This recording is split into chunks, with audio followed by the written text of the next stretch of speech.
Good morning and welcome to the third in a series of instructional continuity informational webinars hosted by the Texas Education Agency as part of the state's COVID-19 support and guidance strategy.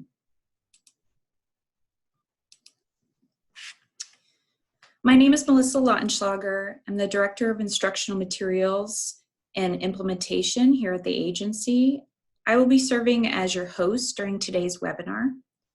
I am joined by another agency representative, Shelly Ramos, Senior Director of Curriculum Standards and Student Support, and Dana Moyer, Manager of Instructional Materials Implementation. Joining us as well is Tom Benavides and Shannon Terry, supporting as panelists and working with some of the technical components today. Today's webinar will focus on phase 2 of the instructional continuity framework, addressing guidance and resources associated with finalizing at-home instructional models.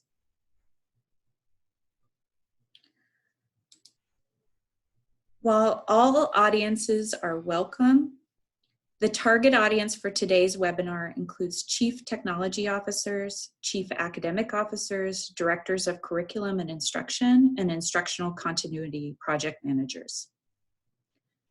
Today's flow of information will be first a high-level overview of the IC framework, and IC planning tool Excel, with most of our time spent on reviewing phase 2 guidance and resources. We will close today's webinar with a preview of topics to be addressed tomorrow. Before we launch more deeply in today's topic, a quick reminder that if you have questions related to the information being shared, please submit them through the chat feature.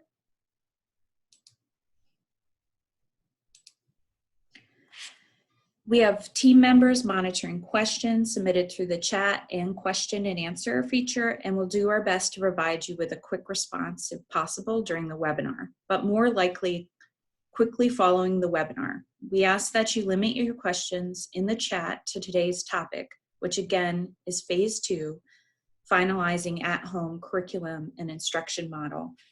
Thank you in advance for your cooperation.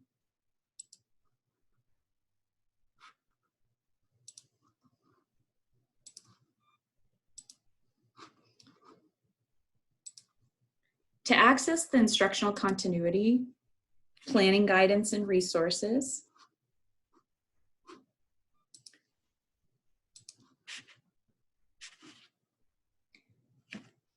please go to the COVID-19 support and guidance on the TEA website. And you'll find a card identified with the same name under General Guidance and Facts, or FAQs. As an orientation to the instructional continuity framework, we encourage you to take a look at the district planning overview.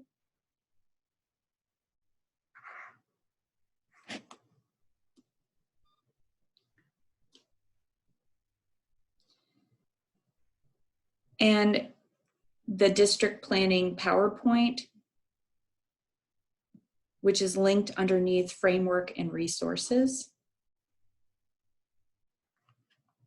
IC framework is designed to support.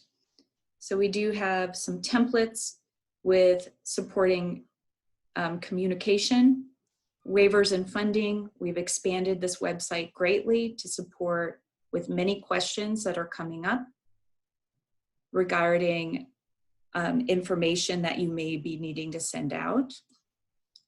When you click on the card for instructional continuity, you will find the framework overview PowerPoint. We encourage you to take a look at this to understand a little bit more about the IC framework. There's an immediate action checklist, and the continuity planning tool is an Excel document that can be used by your teams to plan out structure and support and identify who will be leading each piece. The agency is providing planning and resource support to districts in 4 main phases of work. Yesterday, we discussed conducting a landscape analysis. Today, we're talking about determine at-home instructional model. Tomorrow will be operationalize at-home model. And then on Friday, provide, monitor, and support. And you can find all these phases on the website. For a comprehensive roadmap to support instructional continuity planning, we also invite you to access this tool. This tool is in the form of an editable Excel spreadsheet. It provides districts with recommended timelines for each focus area associated with the 4 phases.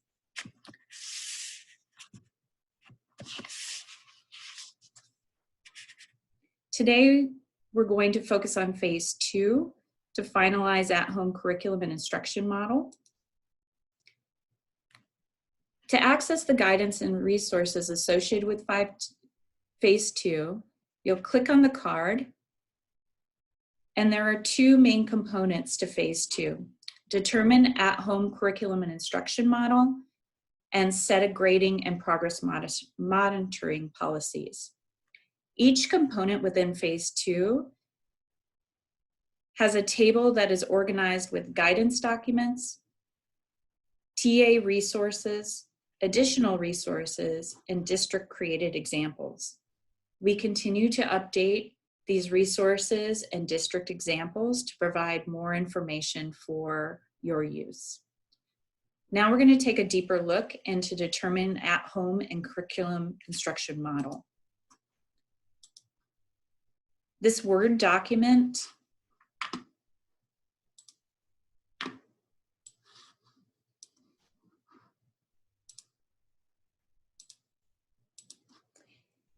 is built on the understanding that districts have already developed a vision for instructional continuity for each grade level and subject area, as well as conducted a landscape analysis of previously purchased instructional materials.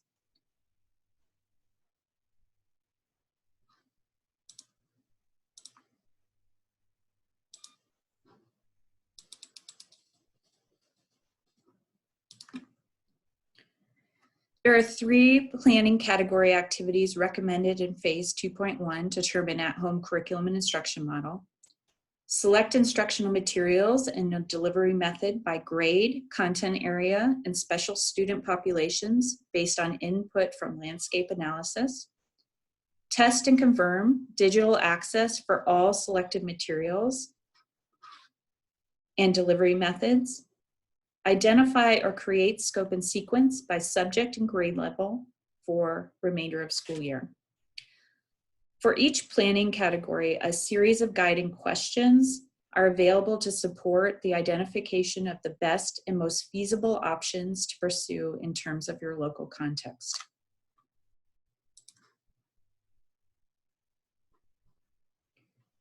In phase 2.1, there are several TA created resources that we're going to talk about. The first is selection of a digital resource template.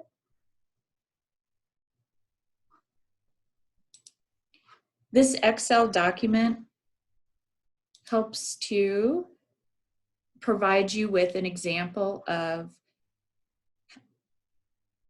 supporting how you are selecting what materials will be used for each content area and grade. It's not coming up for me right now, but it is an Excel document. The next document to support your work is a template for determining at-home curriculum and instruction model. This template provides guidance to support the development of a week-by-week plan for learning. Within the template, you can see these guiding questions, which provide you with some thoughts on how you are planning for the instructional materials delivery method, how you're planning for testing and confirming digital access, and then the development of a scope and sequence. The template is designed in Word so that you can edit as needed for your local context. In addition, we provided an example of how you might plan for a week-by-week scope and sequence for at-home learning. The PowerPoint that's provided for an overview of Texas home learning resources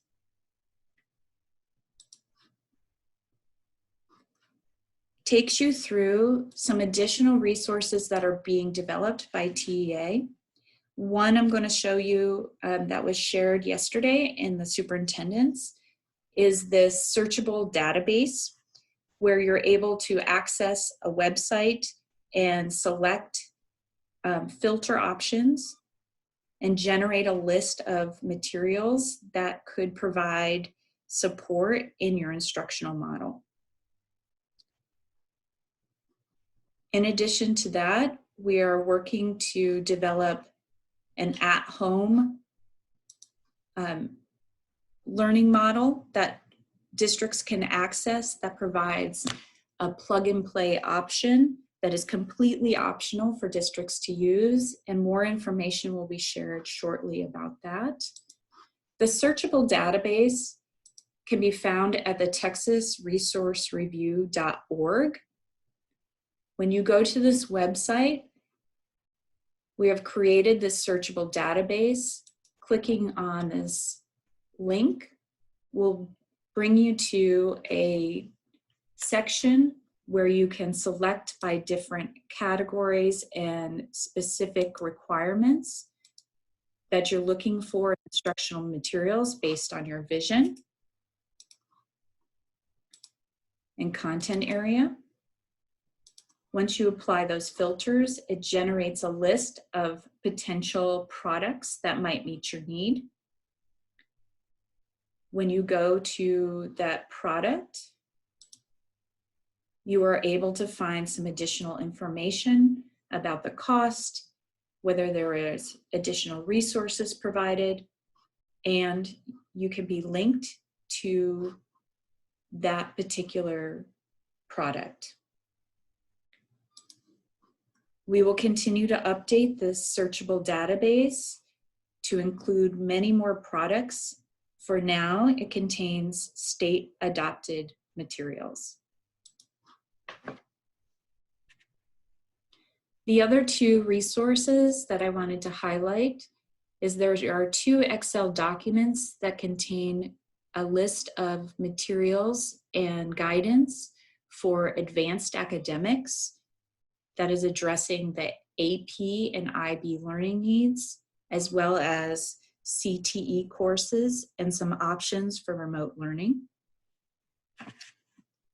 We have multiple district examples that continue to come in from all of you, so we really appreciate that. These district examples provide some very specific examples of how districts are communicating their at-home plan with teachers and families and students. And once they've developed their instructional model and access to resources, the examples can help to support both your thinking of how to represent this, as well as provide some additional resources and support to reach out to other districts and what they're doing. We really appreciate the collaboration. So phase 2.1 is really focused on developing your instructional model. We're going to move into phase 2.2 to set grading and progress monitoring policies, and I'm going to turn that over to Shelley.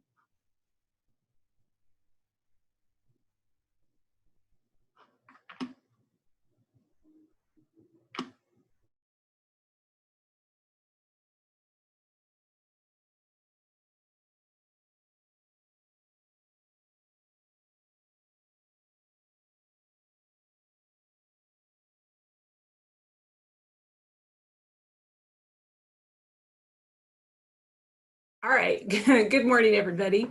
Just getting the technology up and running.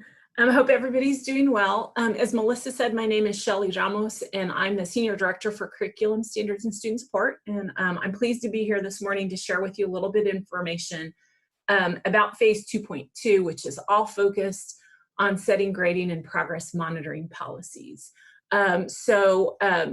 Obviously there's three main stages in this section that we've highlighted in the planning framework.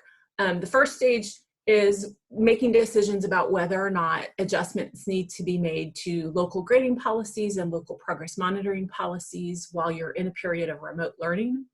And then the second stage, your teachers and your administrators will be documenting those grades and any other information that they have that helps them to make decisions about student proficiency in the TEKS for every course and every subject, with the goal, of course, being ensuring that students are going to be academically successful in the next grade level, so that we've done sufficient preparation so that we can ensure that success. And then finally, the last stage would be making determinations about final grades. That includes decisions about promoting or retaining students for high school students, about awarding credit to them. And in addition to that, that also would include decisions about GPA calculations and whether or not policies there need to be adjusted. So we'll dive into each of these stages just a little bit as we talk about it. But first I wanted to draw your attention to two key resources that we have available on the website. And hopefully everybody's aware of what these resources are. I know we've had a lot of questions coming in. The first one that I want to highlight, of course, is the guidance on grading and graduation. That one has nice alliteration there. But that's where we focus on all things related to progress monitoring and grading. And then there at the end, we've added several new questions in recent days related to graduation and decisions related to graduation. We are going to continue to add to these documents as more questions come in. So please look back periodically and make sure that your questions, if you have them, have been answered in these documents. The second resource I want to highlight is probably more closely focused on graduation than on grading itself, but that's our guidance document on individual graduation committees. And in that document, you'll find a step-by-step guidance on how to run timely and efficient IGCs for your current seniors.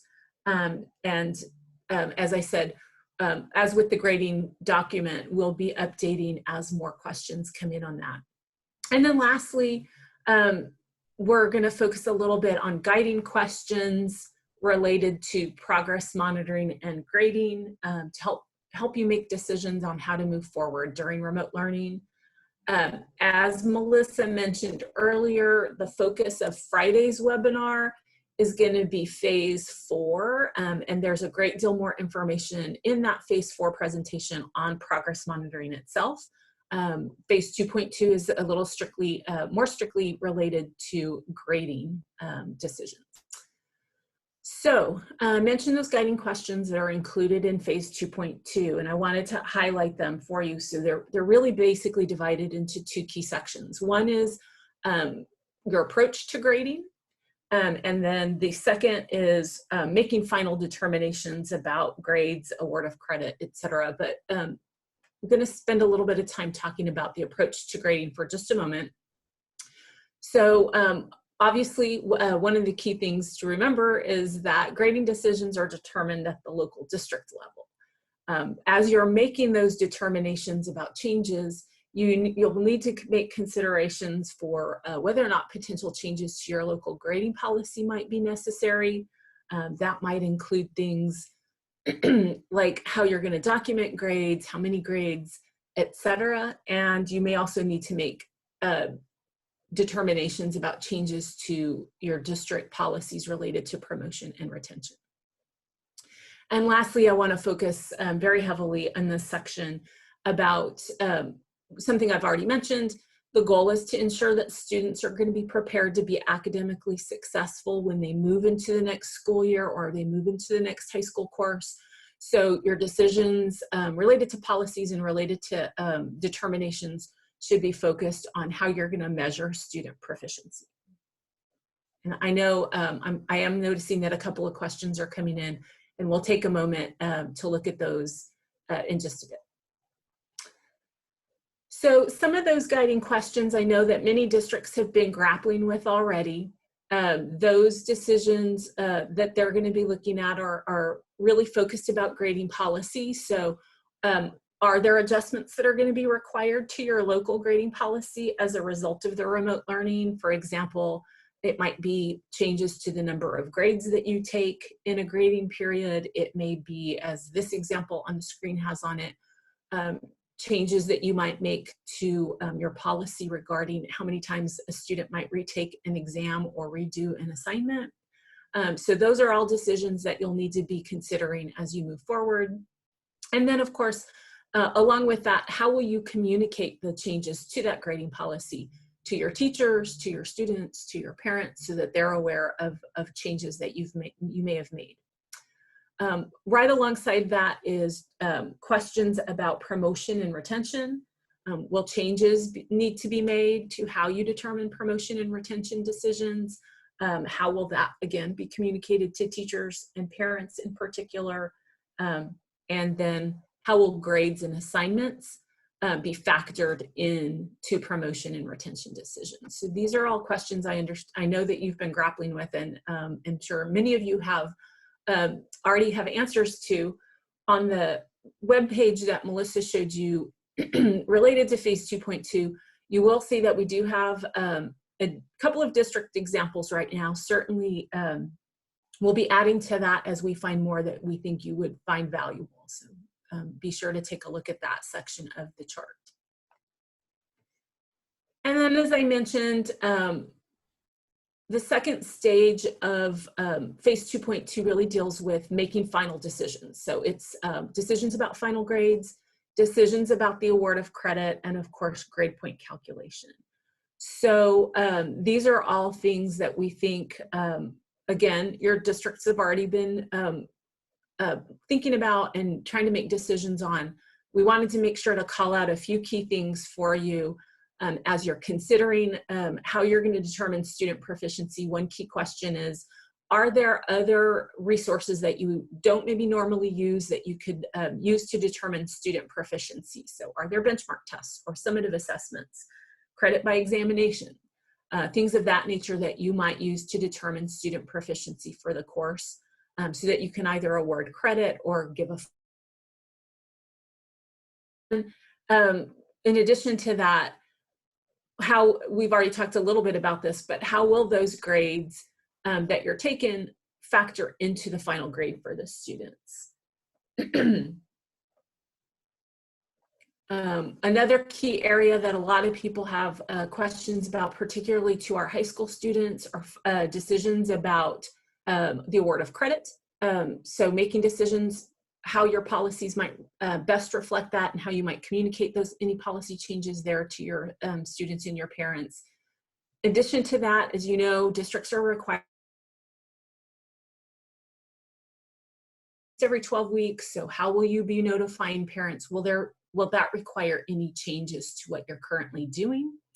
And then of course, keeping in mind that especially for our high school students or students who've earned high school credit, how will you handle transcripts? How will you communicate with students regarding transcripts? And then lastly, and a lot of districts are asking themselves this question and making decisions about grade point calculation. So for example, one very common question is, how, if at all, will pass-fail grades be calculated into your GPA? As you know, all decisions related to grade point calculation are local district decisions. So those are things that you'll need to consider, have conversations about, and make decisions, really focusing to make sure that any policy revisions are equitable for all of your students, so that you can notify students and of course their parents of what those changes may be. I know that there's been some additional guidance coming out related to that. So those are all some of the key things that, that you'd want to consider. I am going to turn to the chat for just a moment and take a look to see if there are some specific questions related to grading that folks might have out there. So bear with me just a moment.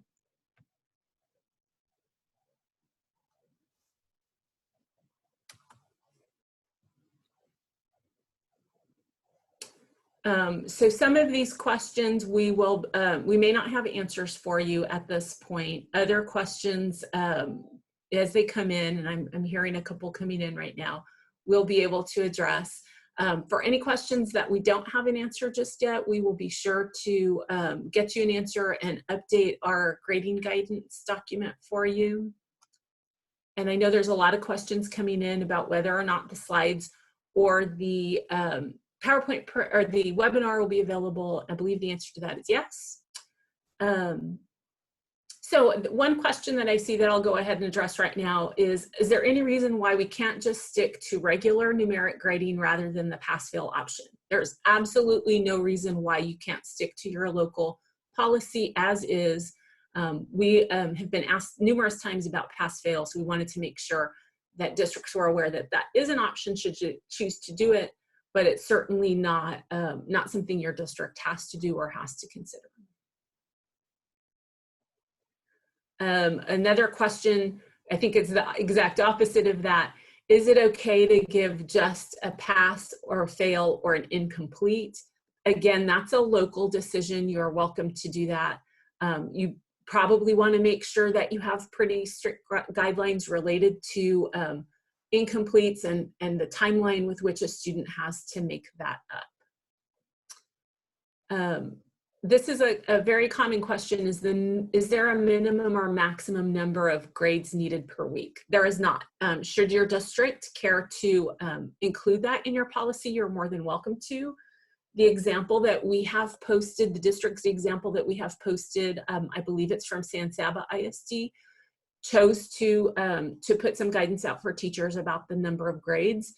Again, that is strictly what your district decides.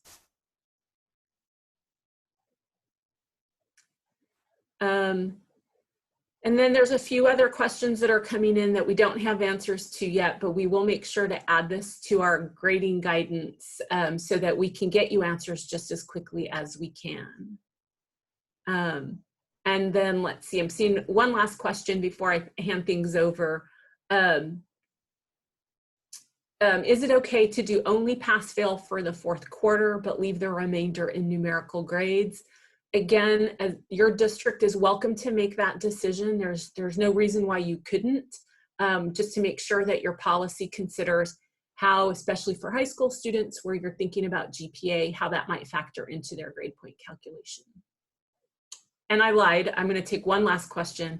Does the change in grading policy have to be board approved?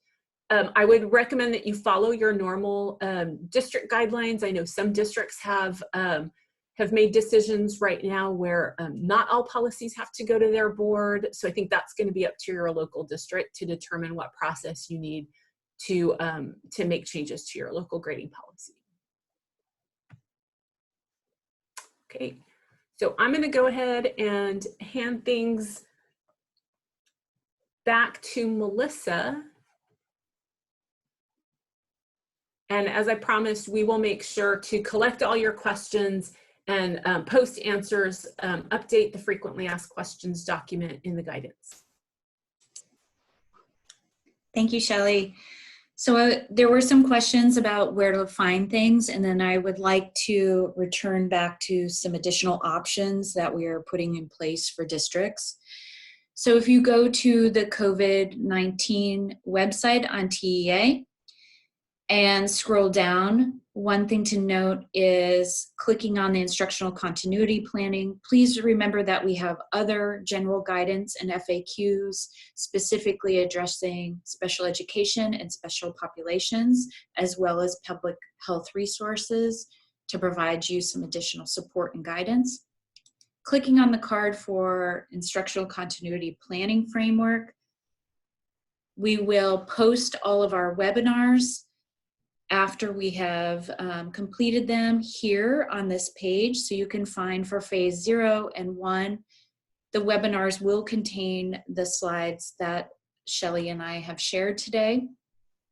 In addition, if you are looking for resources associated with phase 2, clicking on this card will help to provide you access to resources created or curated by TEA, additional resources, as well as district examples. We do encourage, we know that grading policy is definitely a concern that all districts are having right now, and the equity of that. We appreciate you sending in additional examples for us to share with other districts. I do at this time want to share a little bit more about the Texas Home Learning Resource before we finish for today. The PowerPoint found here, I'm going to walk us through a little bit. I shared with you one of the products that we have up and running at this point.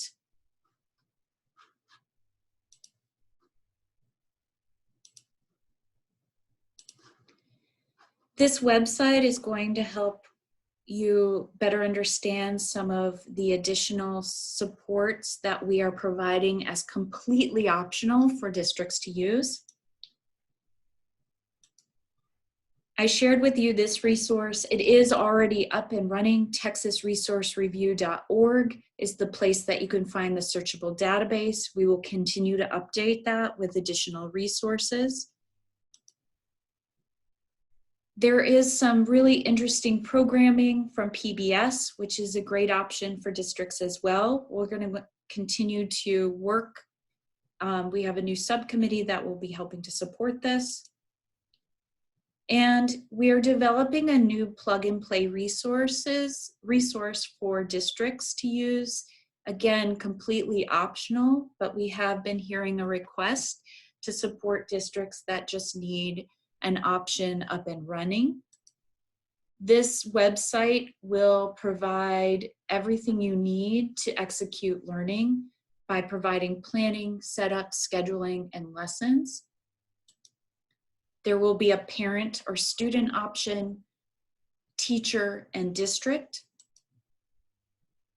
Parents can select online or printed materials and have an option whether they have digital access or they do not.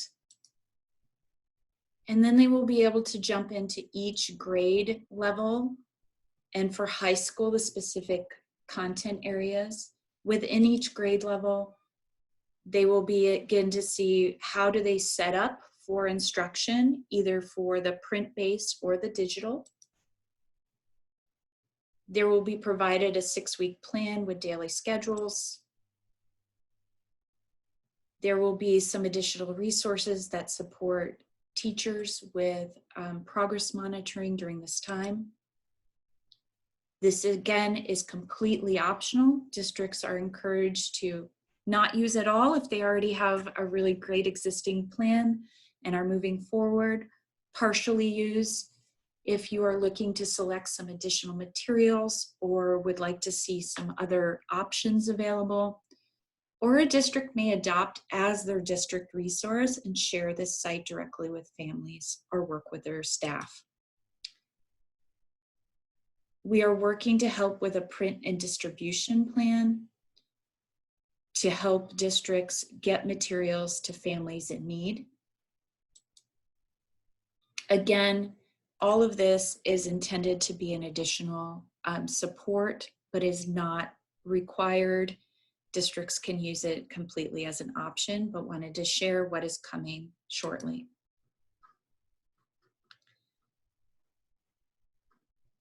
I just want to return to sharing with you before we conclude today's webinar. If there are any additional questions, I'm going to look at this really quickly. So I see a question that yesterday there was an Excel resource that shows all the publishers, and it was shown yesterday but cannot find. That is actually, you can find it in phase 1.3. That is still available on 1.3 in the TEA resources on phase 1.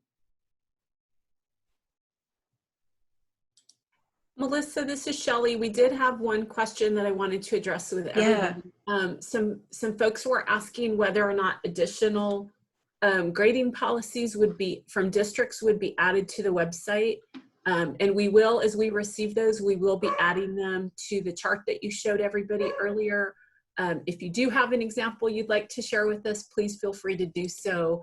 And you can send it to curriculum@tea.texas.gov. Thank you, Shelley. Okay, so I just want to return today to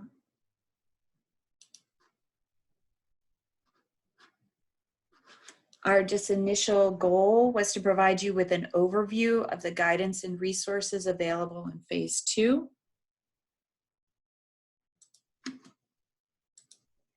The finalized at-home curriculum and instructional model. In this webinar, we discussed the 2.1, determining at-home curriculum and instructional model, and set of grading and progress monitoring policies. During tomorrow's webinar, we will be addressing phase 3.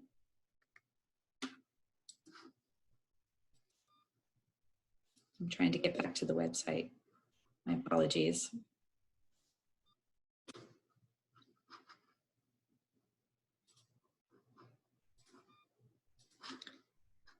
So going back to phase 3, tomorrow will be operationalize at-home model. Topics that will be addressed during phase 3 include design at-home learning schedules, adapting staffing models,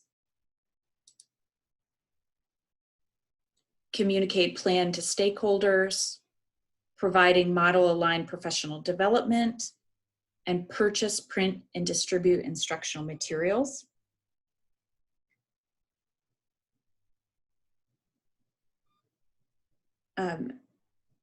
Before I jump off, one of the question is, when will the at-home learning model be available? We'll be sharing some more information later this week.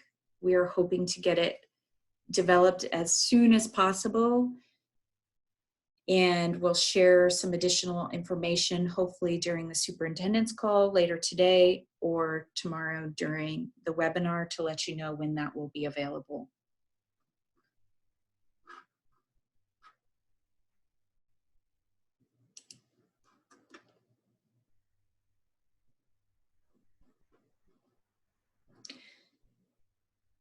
We will continue to address any questions that were not addressed during the webinar today and post those, as well as post the webinar at the site I shared with you. You will be able to find that webinar here on our COVID-19 site.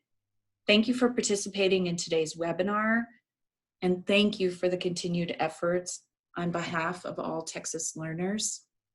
We really appreciate the work you're doing and wish you the best. Thank you again for joining us today.